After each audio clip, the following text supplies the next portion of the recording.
এভাবেই হয়তো স্যার আব্দুল কালামকে ভারতীয়রা সম্মান জানায়। एपीजे अब्दुल कलाम सबसे बड़े गद्दारों में से है भारत के। एपीजे अब्दुल कलाम जैसे लोग बहुत घातक हैं, ऐसे लोग दुनिया में नहीं होने चाहिए।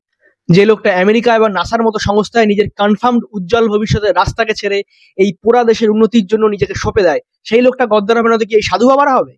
বহু বছর ধরে পরিণত ইনফ্রাস্ট্রাকচার না থাকার কারণে আমাদের দেশের ভবিষ্যতের চাবিকাঠি বিভিন্ন স্পেস প্রোগ্রাম রিলেটেড মেশিনারি তিনি সাইকেলে করে বয়েও নিয়ে যান এবং আমাদের দেশকে এক নতুন স্বপ্ন দেখানো শেখান।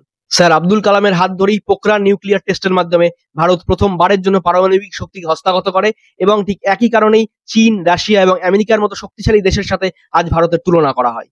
ভারতের প্রথম স্যাটেলাইট লঞ্চ ভেহিকেল অর্থাৎ SLV-3 থেকে শুরু করে বিভিন্ন মিসাইল অর্থাৎ ত্রিশূল, অগ্নি, পৃথিবীর মতো মিসাইল যা ভারতকে আজও রক্ষা করছে বিভিন্ন বিদেশি শত্রুর হামলা থেকে, সবই কিন্তু কালাম স্যারের নিজের বানানো। তারপরেও তিনি বুঝতে পারেননি যে ভারতের মধ্যে যে প্যারাসাইট গুলো আছে সেগুলো ভারতকে খোকলা করছে। তাই তো এই প্যারাসাইট গুলো অনন্তকাল ধরে স্যার আব্দুল কালামের উপর ক্ষোভ উগরে দেবে, কারণ তার দেখা স্বপ্ন আজ বাস্তবায়িত হয়ে সূর্যের আদিত্য L1, চন্দ্রযান বা মঙ্গলযানের মতো সফল অভিযান করে পরের বছর শুক্রযানের জন্য প্রস্তুতি নিচ্ছে।